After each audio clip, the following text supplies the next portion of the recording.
Magandang araw po sa inyong lahat. Ako po si Sofia Nicole Samonte ng BAC 3A.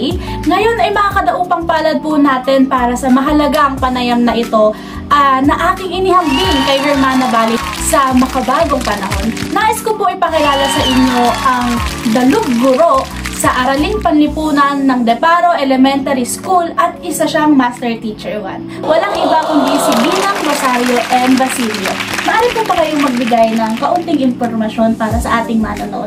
Okay, magandang umaga po. Ako po si Ginang Rosario M. Basilio. Mula po ako sa Megawayan, Bulacan.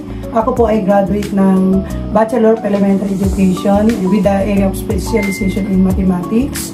At kasalukuyan po ako ay Master Teacher in Charge ng Araling Panlipunan ng Deparo Elementary School at Master Teacher 1 po. Maraming salamat.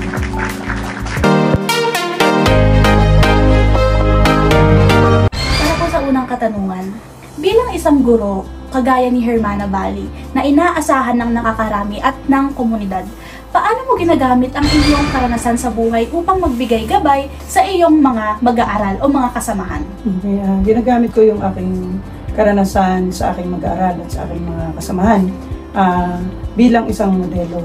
For example, kung una yung pagsubok ko at tagumpay. Marami akong pinagdaan ng pagsubok sa buhay at kung paano ko nagtagumpay.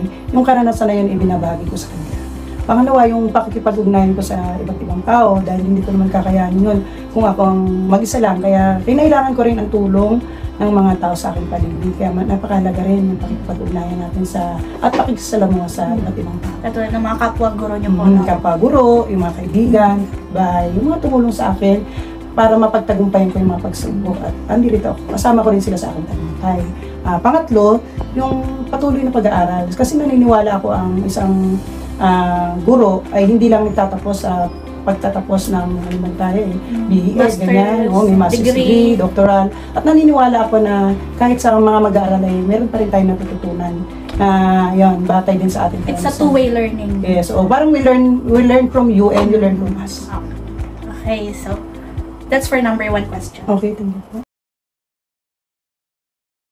Okay. Para po sa pangalawang katanungan, may mga pagkakataon ba nagbigay ka ng payo bilang dalug guro na hindi naging epektibo, pero paano nyo po yun hinaharap yung mga ng sitwasyon? Siyempre may mga pagkakataon na nagkakamali rin tayo kasi we're human being, we're not perfect. So may mga pagkakataon din na nagbigay ako ng payo na mali at hindi naging epektibo. Pero naniniwala ako kasi doon sa kasigahan na parang kahit anong pagkakamali pa yan, we learn from our experiences. So ang unang-una lang, kailangan lang, siyempre yung acceptance na hindi talaga tayo perfect, nagkakamali talaga tayo. So sa mga pagkakataon yun, kinakausap ko yung pinayuhan ko at inaamin ko na nagkamali ako. Siyempre, humingi rin tayo ng sorry kasi hindi naman natin inaakala na gano'n ang nangyayari. So tinitingnan ko, sinusubukan namin balikan. Sinusuri namin yung mga bagay kung saan kami nagkamali and then we analyze them. And then, siguro, gagawin uli natin ang panibagong solusyon at sana, this time, maging effective na. Kumbaga parang charge to experience. Yes. Okay, that's for our number 2 question. Okay, thank you. Para po sa ating pangatlong katanungan, sa tingin po ninyo, paano nyo po mas mapapabuti ang pagiging isang tagapayo o mentor katulad ni Hermana Bali, lalo na kung ang inyong payo ay maaaring magdulot ng malaking epekto sa iba? Okay. Medyo mahirap talaga yung maging tagapayo at maging mentor ka bilang isang modelo. So, ang ginagawa ko lang, bago ko siya bigyan ng payo, una, pinapakinggan ko muna yung kung ano yung sitwasyon, and then sinusubukan ko rin lawakan yung aking kaalaman. Pinapakinggan ko, and then yung aking kaalaman, sinusubukan kong ilagay doon. Tapos kumukuha ko ng mga mahalagang impormasyon at detalye doon sa kanyang binibigay sa akin na sitwasyon. At kinikilala ko minsan na yung aking delimitasyon kasi as a teacher hindi ko naman alam lahat. Lalo na kapag ang kailangan ng payo hindi ko kayang ibigay. So sabi nga natin, meron tayong kasabihan, we cannot give what we do not have. So halimbawa kung ito tungkol sa usaping legal, abogado ang kailangan dyan. Hindi natin kaya. Although mapapayo ko siya bilang isang guro sa aking experience o karanasan bilang isang guro, pwede ko siyang payuhan. Pero tungkol doon sa mga specialist kagaya ng abogado, ng doktor, yan. Medyo ano tayo diyan. We need to ano our limit na hindi natin kaya yan. So papayuhan natin na sabihin natin na pwede siyang lumapit sa isang eksperto. Yan. Yan kailangan kasi natin hindi natin pwedeng papayuhan mo na kahit alam mo na parang kulang ka, di ba? Kasi delikado yung magiging resulta ng ipapayo natin kung hindi rin tayo sure. So, pwede tayong mag-recommend. At syempre, bilang huli rin, bibigay ko rin sa kanya yung gabay at support. Kung halimbawa, sasabihin ko sa kanya, pwede tayong lumapit kay Dr. kunyari kay Dr. Cruz bilang sa abogado. So, depende dun sa kanyang inilalapit na problema. Yan. Pero kung yung mga tungkol sa pagiging guro at kaya naman natin, pwede natin gawin ng paraan yun para mabigyan siya ng kaya. Kumbaga kapag hindi mo meant, huwag kang magbibigay ng kahit anong rights para sabihin yun. Oo, kasi mahirap yung bibigyan natin ng payo, pero tayo mismo alam natin na wala tayo dun. Sabi natin, we cannot give what we do not have. Okay, yun po ang bottom line is, kailangan ng limitasyon ng mga hakbang na prinsipyo para magbigay ng mga mahalagang payo sa kanila. Okay, limitation. Follow-up question lang po. May sinusunod po ba kayong mga hakbang o mga prinsipyo bago po kayo magbigay ng mga mahalagang payo sa mga estudyante nyo po or sa mga kapwa-guro nyo? Siyempre, yan. Pero yung mga tinatawag nating steps, yung mga hakbang, siyempre kailangan unang-una alamin mo kung ano yung sitwasyon. Pangalawa, pumunta ka dun sa mga detalye. Yan, titingnan mo yung detalye and then susuriin mo o titingnan mo yung mga bagay tungkol sa binigay sa informasyon ng detalye. Tapos, i-analyze mo. I-analyze mo, dapat ibabalanse. Kung halimbawa ito, kung halimbawa ito rin yung isa, ganyan. And then, you evaluate. You evaluate, wag ito ba yung naging solusyon dito? Magiging epektibo ba? Hindi. Mga ganyan. Yan yung kinukuha natin na steps. Yan. O proseso bago tayo magbigay ng solusyon dun sa inihahing problema sa atin. Okay. Thank you po sa detail nyo na mga prinsipyo. Tapos sa ating pang-apat na katanungan, no? Paano nyo po hinuhusgahan kung ang isang sitwasyon ay nangangailangan ng masusing kaalaman bago magbigay ng payo? May mga pagkakataon po bang nararamdaman mong kulang pa ang iyong karanasan o kaalaman para magbigay ng tamang payo? Oo, kasi pagka ganyang may nilalapit sa akin na problema, no? Minsan, ina-analyze ko kasi yung sitwasyon.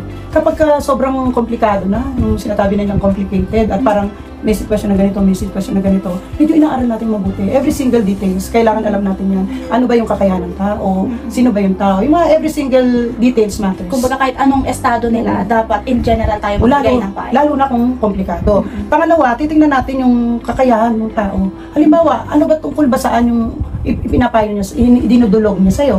Halimbawa, kung tungkol sa kalusugan, medyo hindi ko, meron tayong alam sa kalusugan, pero limitado yung ating kaalaman dyan. So, ang gagawin natin dyan, i-refer natin sa expert o sa mas eksperto doon kaysa sa atin. Halimbawa naman, yung binanggit ko, yung halimbawa usaping legal.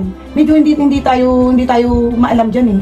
Kasi education lang yung inano natin. So, pag tungkol sa mga usaping legal about education, siguro pwede tayo magbigay ng payo dyan. Pero kapag tungkol doon sa iba na, hindi na natin yan, ay i-refer natin siya doon sa mga tinatawag nating expert at mas may alam doon. And then, yung binabanggit din natin, kasi titingnan mo rin kung yung ano ba yung magiging epekto mo. Mahirap kasi magpayo, tapos paano kung magkamali ka? Ano yung magiging epekto? So, kailangan inaaral din natin yun. Nagkakaroon tayo ng tinatawag na advance yung isip natin. Hindi pwedeng, ito lang agad payo mo, tapos bahala na kung anong mangyari. So, nagkano tayo pag nagpapayo tayo is, nagkakaroon na din tayo ng advanced examination, advanced analysis. At pag nakikita natin na medyo hindi natin kakayanin yung, i-refer natin sila sa expert. At syempre, yung suporta mo rin na, hindi porke inilapit sa'yo, bahala ka na. Syempre, sasabahan mo pa rin na, andito naman ako, tutulungan kita, maaari kitang samahan kung saan ka pwedeng idulog yung problema mo. Pero pag kaya natin, edi go. Pag hindi, stop tayo. Okay. Hanggang doon lang tayo. Di ba? May license for doctor, license for attorney, teachers. Yun. So, yun. Para po sa ating panglima o huling katanungan, katulad po ni Hermana Bali, sa inyong karanasan, paano mo nararamdaman ang bigat na responsibilidad bilang isang guro?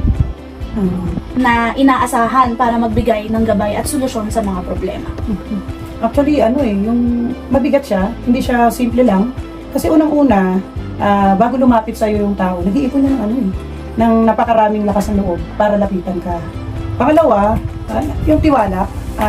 Kaya sila lumapit sa'yo, tiwala sila na matutulungan mo sila. Kaya napakahirap ng responsibilidad na yan, hindi siya basta-basta. Kailangan yung unang-una yung dedikasyon mo bilang isang guro. Yan. Kasi alam mo lumapit sila sa'yo at inaasahan nila na matutulungan sila. Siyempre, kailangan nilalagay mo rin yung sarili mo sa kanila, yung tinatawag na empathy. Halimbawa kung ako yung nasa katayuan nito, yan, hindi nilalagay mo rin yun na para maunawaan mo yung tao. Yan. Tapos nilalawakan mo yung pang-unawa mo na hindi ka magiging judge, yung tinasabi nila judgmental. Pag sinabi sa'yo, hindi ka agad mag-jump into conclusion. Pakikinggan mo muna siya mabuti, susuriin mo. Kasi parang yung pag lumapit sila sa'yo, parang nakasalalay na yung pag tinitingnan nila, yung taas ng tingin nila sa teacher na kapag nagbigay ng solusyon, parang tama na agad. 100% na walang halong pagdududa. At saka yung makikinig ka muna doon sa mga sinasabi nila, kailangan makinig ka. Para malaman, para maging alam mo yung bawat detalye. Hindi yung pag nagsabi sila na may problema tapos hindi mo na dinaan dun sa masusing pag isa-isa ng mga pangyayari. Ang tendency kasi doon, magbibigay ka ng solution na pwedeng magkamali at napakalaki ng magiging epekto nito sa kanila. Opo, tama. Kagaya nga po ni Hermana Bali, no? Siya ang inaasahan talaga sa kanilang komunidad na magbigay ng gabay at solusyon sa mga problema nila sa kanilang komunidad. Yan, tsaka hindi lang isang tao. Binanggit mo kanina, nakasalalay sa iyo yung komunidad. Kaya napakalaga talaga na pag-aaralan mo muna lahat-lahat, timbangin mo, masusing pag-aaral, mahabang panahon ang kailangan i-google mo bago ka magbigay ng solusyon. Maraming salamat po. Nakadaupang palad po namin kayo ngayon sa panayam na ito. Maraming salamat din po sa mga manonood. Maraming salamat din sa pag-imbita. God bless us all. Bye-bye po.